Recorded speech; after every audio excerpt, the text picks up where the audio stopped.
Hi, and welcome back to the Camp Talk podcast. It's been a while, but we thought we'd jump on and do another one and talk about some of the things coming up in the camp process for this season.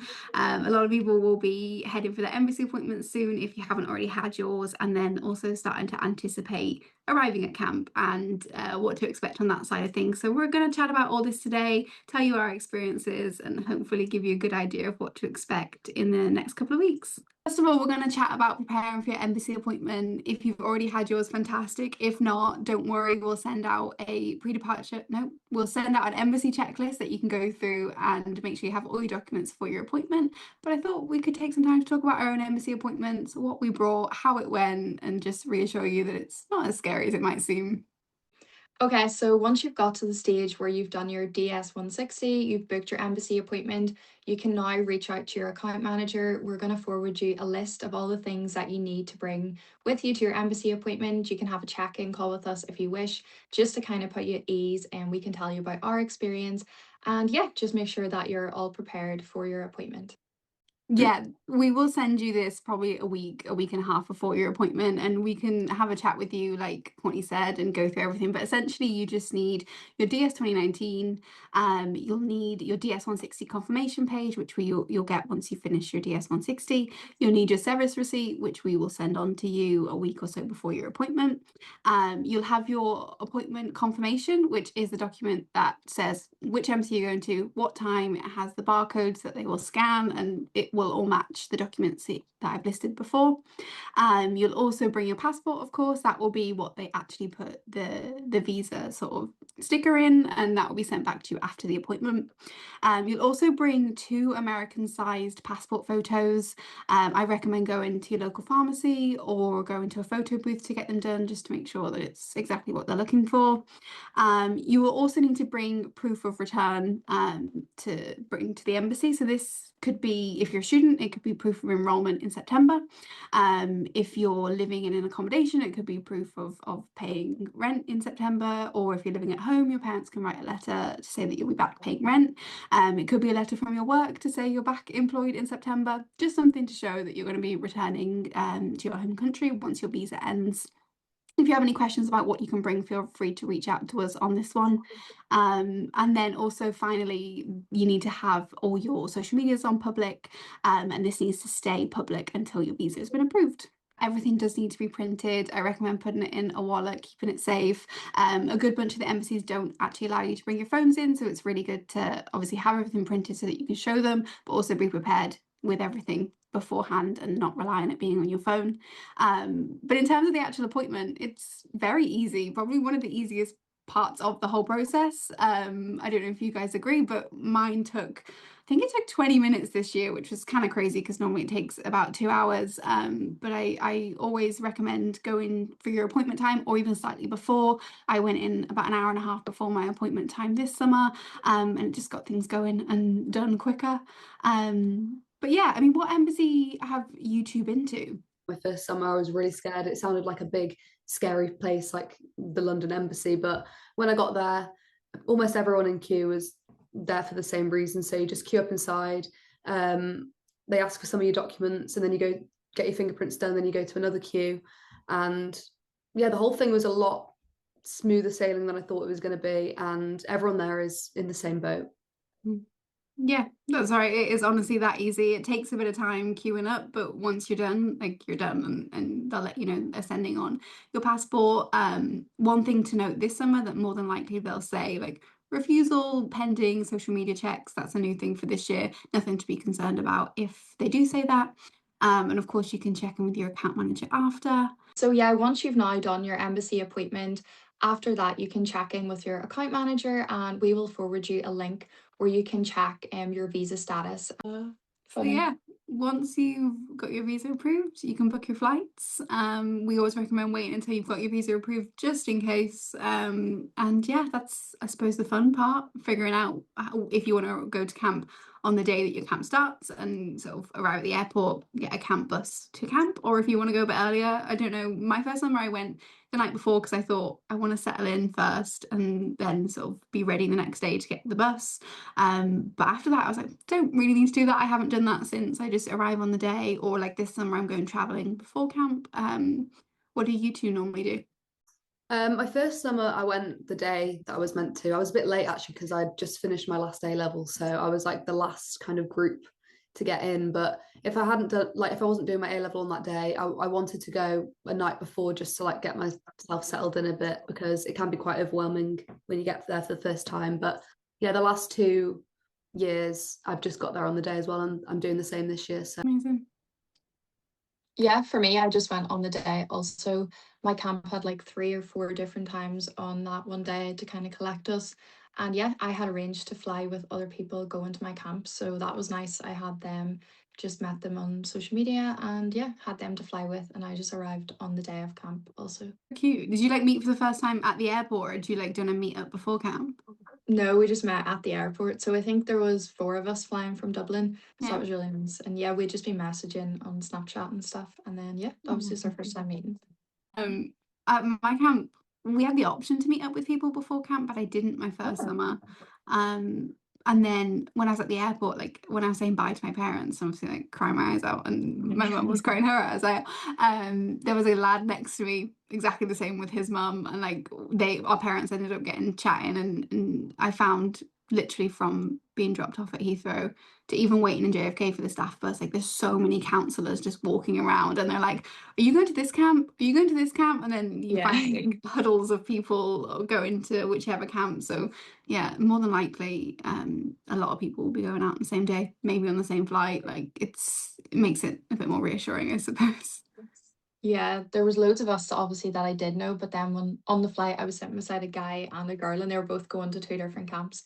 So Oh, we were just nice. talking the whole time about that. So yeah, you definitely will meet other people too, which is really nice. Experiences arriving at camp, because I know everybody arrives at different times at camp, whether it's in the day, in the evening. I think my first summer I arrived at camp and we arrived just after lunch. I think I was on one of the first buses to camp, and it's kind of a crazy thing because you go from being, well, I arrived at Newark Airport, so you're kind of almost in the city, and then you drive into like a more rural location. My camp's in Pennsylvania.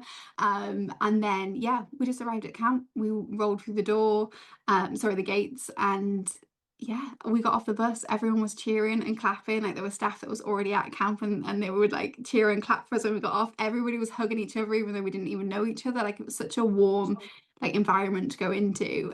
So I'm curious to know, how was your first experiences actually arriving at camp?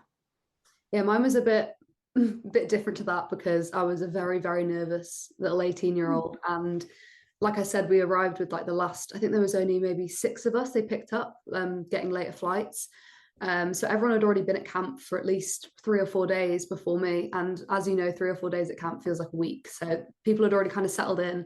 And I got there and it seemed like everyone already knew each other. I was very timid and shy. And I actually spent my first night crying in the bunk, which is sad to look back at, but it's nice to share because I remember sending a text to my mum saying like, I don't know if I can do this. I'm really like nervous. I feel whatever. And then you just push through the first couple of weeks and I'm back for my 4th summer. So like it was the best thing I ever did to just kind of push through those feelings of nerves and like anxiety, because it can be really overwhelming when you first get there, especially if I went knowing no one. I hadn't even spoken to anyone on social media. So I just had to kind of figure myself out day by day and meet people as I went along. But yeah, the first day arriving was very scary. I mean, I went through like waves of being excited and being happy to be there and exploring and talking to different people, but then all of a sudden just feeling really homesick and anxious. But it's definitely like a lesson to anyone going for the first time this year to just push through the first couple of weeks because it's worth it in the end. 100%. Yeah, a lot of people experience that. Like I did myself. Orientation, we'll chat about it a bit more in detail in a minute, but even just arriving at camp can be very overwhelming. Like with my experience, hugging people you don't know, like just being around people all the time, more than likely you'll be, if you're at sleepaway camp, you'll be put in a bunk with people that you don't even know, and it can be really daunting and nerve-wracking. But once you sort of let yourself warm up to the environment, take some time for yourself to start off with, but then sort of get to know people, it gets so much easier. What about you, Connie? How was your first experience arriving at camp? Yeah, so my experience is a little bit different, obviously, because I go to day camp. So for us, we all kind of got collected at the airport, and then you went with your group in the taxi till your accommodation. So yeah, kind of similar to cars, like in the taxi on the way to the accommodation. I remember I was bawling my eyes out for like an hour, and everyone was kind of looking at me thinking, "What is wrong with you?" Um, and as soon as I got to the accommodation, the same thing. I was ringing my mom and I was like, this is so, like, I don't know if I can do this either. So I can totally relate in that way. But yeah, for us, we all met at the accommodation. Then our camp directors came down, helped us like get unpacked and everything. We met everyone. And then we had like a dinner with all the staff, which was nice in the accommodation. So this is a little bit different probably to sleepaway camp, obviously. And then the next day we went and done like it was like parents' day to meet the children and the parents to come and see the camp. And yeah, we met all the staff that day. There is only one bus of international staff, so it's completely different for us. So all the American staff were there, kind of same thing, like cheering, hugging us. We got off. Yeah, so it's kind of similar in that way, I suppose. But yeah, obviously my experience is a little bit different, but yeah, it can definitely be overwhelming them first few days. I totally do agree with that. Actually of orientation. So 10 days just like the adults at camp and then the kids arrive, which is nuts. But it also Yeah, feels like such an anticipation each day to be like, of course you're meeting people, but you're also unpacking the kids' trunks. So you're starting to learn a little bit about the kids before they even get there. And then you're just yeah. sort of waiting for camp to fill up with kids. But then it's kind of cool that you just met the parents and the kids the next day. I think it'd be good to chat a little bit about the different orientation sessions that they run so that anyone that is a little bit anxious about it can prepare, or not even prepare, to sort of get in the mindset of what to expect. My camp, obviously there's a lot of actual training involved, like concussion training and like if you're a lifeguard training, which those can be a bit more of the boring days when you're kind of sat listening to someone speak. But then we also do kind of fun activities as well, kind of get to know each other activities. My favorite one at my camp is we do like around the world, so we all bring something from where we're from and we stand where we'd be, like in the hall where we'd be on the map. So every year I've been the only Welsh person. I think there is one more Welsh girl this year, which is good, so I can stand with someone. But every year I've stood on my own with my Welsh flag and said something about my country. But it's a really nice thing to do because obviously there's so many international staff, there's people from all around the world, and yeah, that's probably my favorite thing to do. And you kind of get to know a little bit about everyone. But I'm trying to think of what other activities we do. Lots of kind of icebreakers, and we also do like a staff night out, which is always themed, where we go bowling or go to, like last year we went to like a pool place where we played pool for the night. So that's always a nice way as well to get to know each other. Yeah, sounds kind of similar to mine. Like we'd usually the first like 2 days are like staff training in terms of like what to expect from the campers that you'll be working with, what our camp is like, a little bit of like obviously being aware of where the kids are at all times, like more the safety side of things. We also usually on the second or third day do fingerprinting and social securities, which you'll do when you get to camp anyway, and your camp will help you sort that out anyway. And then I think we did an afternoon out of camp. My first summer we went to bowling, and then last summer we went to the mall. So if you needed to get anything from Walmart or Target or any other shop, you can pick up anything that you do need. A lot of parties. We normally do like a Tight and Bright party, which is just a nice way to sort of get to know people at camp, and they usually bring in the entertainers that will probably come in at some point during the summer with the kids, so we can get in the mindset of the campers as well as like what to expect from some of the evening activities at camp. And then usually in maybe 4 or 5 days after orientation starts, you then get divided into your age group of what campers you're going to have for the summer. So my first summer, I had the 6 and 7 year olds.